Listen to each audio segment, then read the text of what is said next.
ओम शांति। 27 अक्टूबर 2025 के ईश्वरीय महावाक्य। पहले सुनते हैं मुरली के मुख्य पॉइंट्स। बाबा ने कहा, अब तुम्हें दैवी गुण धारण करने हैं। रूसना, रोना, ये सब आसुरी स्वभाव हैं। मुख से सदैव फूल ही निकले, कांटा नहीं निकलना चाहिए। किसको गुस्सा करना भी कांटा लगाना ही है। तुम्हें तो बिल्कुल शांत, अति मीठा बनना है। दुख सुख, मान अपमान सब सहन करना है।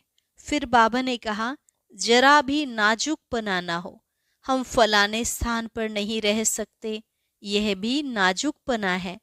बाप जहां भी सर्विस पर जाने के लिए बोले, झट हाजिर होना चाहिए।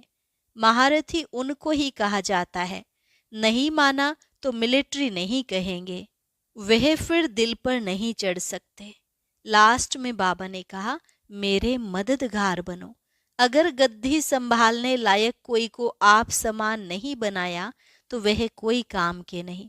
अपनी आंखों को सिविल बनाओ। काम पर जीत पाने की हिम्मत रखनी है। यह बाबा का हुक्म है। अगर नहीं मानेंगे तो एकदम चकनाचूर हो जाएंगे। और अब सुनते हैं महावाक्यों को विस्तार से। मुरली का सार। मुरली का सार, मीठे बच्चे, नाजुकपना भी देह अभिमान है। रूसना, रोना, यह सब आसुरी संस्कार तुम बच्चों में नहीं होने चाहिए। दुख सुख, मान अपमान सब सहन करना है। प्रश्न, सर्विस में ढीलापन आने का मुख्य कारण क्या है? उत्तर, जब देह अभिमान के कारण एक दो की खामियां देखने लगते हैं तब सर्विस में ढीलापन आता है। आपस में अनबनी होना भी देह अभिमान है। मैं फलाने के साथ नहीं चल सकता, मैं यहाँ नहीं रह सकता, यह सब नाजुकपना है। यह बोल मुख से निकालना माना कांटे बनना, नाफरमान बरदार बनना। बाबा कहते, बच्चे तुम रूहानी मिलिट्री हो, इसलिए ऑर्डर हुआ तो फौरन हाजिर होना चाहिए। कोई भी बात में आनाकानी मत करो। ओम शांति। रूहानी बाप बैठ रूहानी बच्चों को समझाते हैं। बच्चों को पहले पहले यह शिक्षा मिलती है कि अपने को आत्मा निश्चय करो। देह अभिमान छोड़ देही अभिमानी बनना है। हम आत्मा हैं।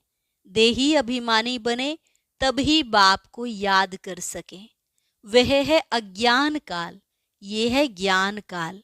ज्ञान तो एक ही बाप देते हैं जो सर्व की सद्गति करते हैं, और वह है निराकार, अर्थात उनका कोई मनुष्य आकार नहीं है। जिसको मनुष्य का आकार है उनको भगवान नहीं कह सकते। अब आत्माएं तो सब निराकारी ही हैं, परंतु देह अभिमान में आने से अपने को आत्मा भूल गए हैं। अब बाप कहते हैं, तुमको वापिस जाना है, अपने को आत्मा समझो। आत्मा समझ बाप को याद करो, तब जन्म जन्मांतर के पाप भस्म हो। और कोई उपाय नहीं। आत्मा ही पतित, आत्मा ही पावन बनती है।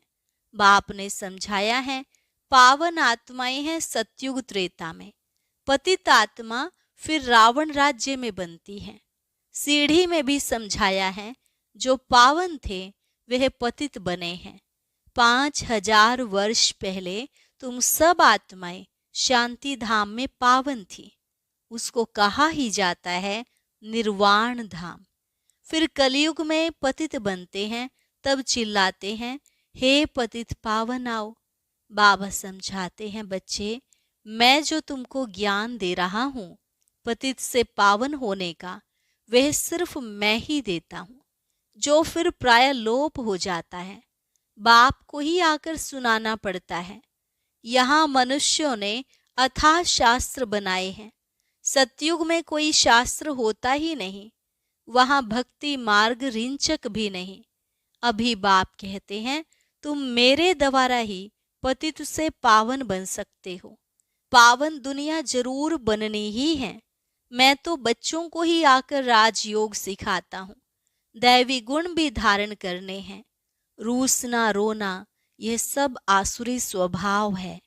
बाप कहते हैं दुख सुख, मान अपमान सब बच्चों को सहन करना है, नाजुकपना नहीं।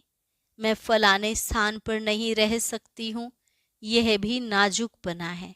इनका स्वभाव ऐसा है, यह ऐसा है, वैसा है, यह कुछ भी रहना नहीं चाहिए। मुख से सदैव फूल ही निकले, कांटा नहीं निकलना चाहिए। कितने बच्चों के मुख से कांटे बहुत निकलते हैं। किसको गुस्सा करना भी कांटा है। एक दो में बच्चों की अनबनी बहुत होती है।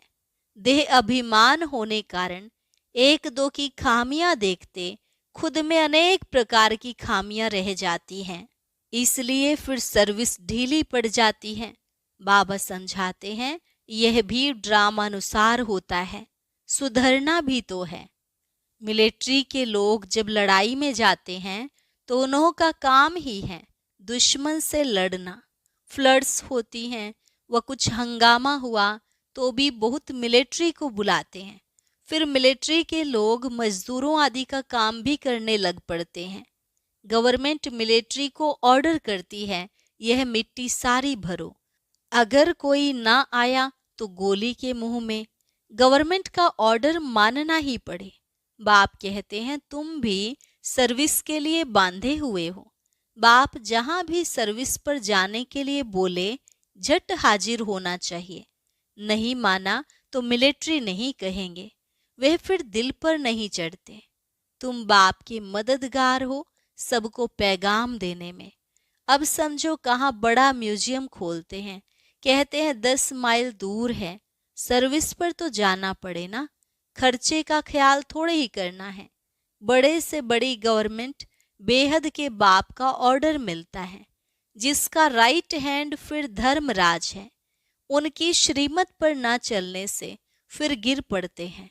श्रीमत कहती है अपनी आंखों को सिविल बनाओ, काम पर जीत पाने की हिम्मत रखनी चाहिए। बाबा का हुक्म है, अगर हम नहीं मानेंगे तो एकदम चकनाचूर हो जाएंगे। 21 जन्मों की राजाई में रोला पड़ जाएगा। बाप कहते हैं मुझे बच्चों के बिगड़ तो कभी कोई जान न सके। कल्प पहले वाले ही आहिस्ते आहिस्ते निकलते रहेंगे। यह हैं बिल्कुल नई नई बातें। यह है गीता का युग, परंतु शास्त्रों में इस संगम युग का वर्णन नहीं है। गीता को ही द्वापर में ले गए हैं, लेकिन जब राजयोग सिखाया तो जरूर संगम होगा ना, परंतु किसकी भी बुद्धि में यह बातें नहीं हैं। अभी तुम्हें ज्ञान का नशा चढ़ा हुआ है। मनुष्यों को है भक्ति मार्ग का नशा।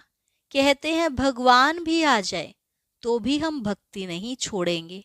यह उत्थान और पतन की सीढ़ी बहुत अच्छी है, तो भी मनुष्यों की आंखें नहीं खुलती हैं। माया के नशे में एकदम चकनाचूर है। ज्ञान का नशा बहुत देरी से चढ़ता है। पहले तो दैवी गुण भी चाहिए। बाप का कोई भी ऑर्डर हुआ तो उसमें आनाकानी नहीं करनी है। यह मैं नहीं कर सकता हूँ, इसको कहा जाता है नाफरमान बरदार। श्रीमत मिलती है ऐसा ऐसा करना है तो समझना चाहिए कि शिव बाबा की श्रेष्ठ मत है। वह है ही सदगति दाता। दाता कभी उल्टी मत नहीं देंगे।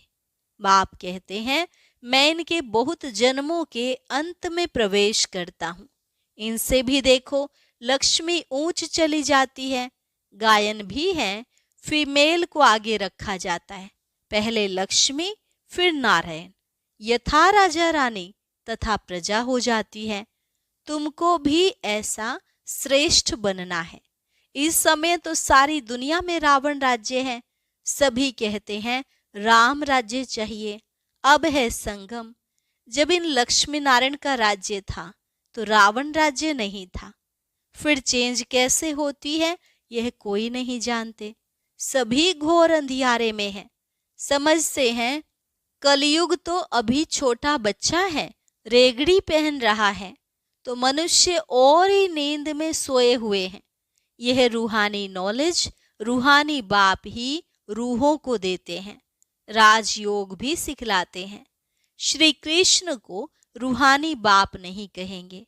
वह ऐसे नहीं कहेंगे कि हे रूहानी बच्चों।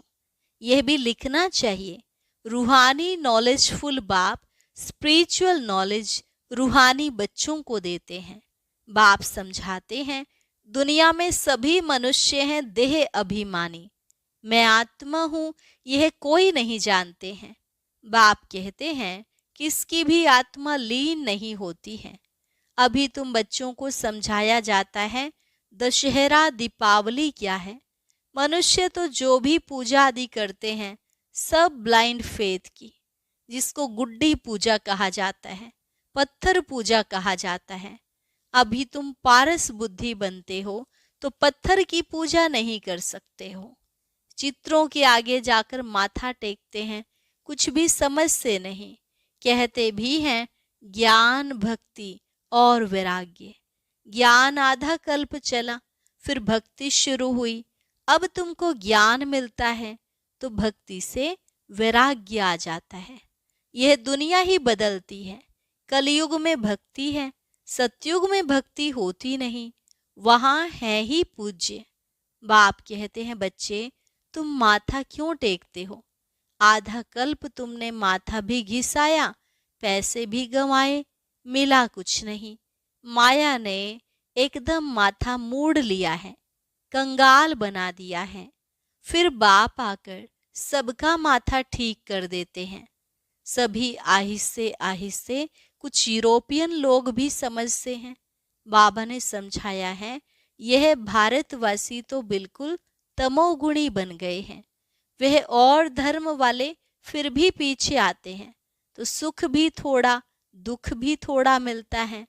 भारतवासियों को सुख बहुत तो दुख भी बहुत है। शुरू में ही कितने धनवान एकदम विश्व के मालिक बनते हैं, और धर्म वाले कोई पहले थोड़े ही धनवान होते हैं। पीछे वृद्धि को पाते पाते अभी आकर धनवान हुए हैं। अब फिर सबसे भिखारी भी भारत बना है, अंध श्रद्धालु भी भारत है। यह भी ड्रामा बना हुआ है। बाप कहते हैं मैंने जिसको हेवन बनाया वह हेल बन गया है। मनुष्य बंदर बुद्धि बन गए हैं, उनको मैं आकर मंदिर लायक बनाता हूँ। विकार बड़े कड़े होते हैं, क्रोध कितना है। तुम्हारे में कोई क्रोध नहीं होना चाहिए। बिल्कुल मीठे शांत अति मीठे बनो। यह भी जानते हो कोर्टों में कोई ही निकलते हैं राजाई पद पाने वाले। बाप कहते हैं मैं आया हूं तुमको नर से नारायण बनाने। उसमें भी 8 रत्न मुख्य गाए जाते हैं। 8 रत्न और बीच में है बाप। 8 हैं पास विद ऑनर्स, सो भी नंबरवार पुरुषार्थ अनुसार। देह अभिमान को तोड़ने में बड़ी मेहनत लगती है। देह का भान बिल्कुल निकल जाए। कोई कोई पक्के ब्रह्म ज्ञानी जो होते हैं उन्हों का भी ऐसे होता है। बैठे बैठे देह का त्याग कर देते हैं। बैठे बैठे ऐसे शरीर छोड़ते हैं वायुमंडल एकदम शांत हो जाता है। और अक्सर करके प्रभात के शुद्ध समय पर शरीर छोड़ते हैं। रात को मनुष्य बहुत गंध करते हैं।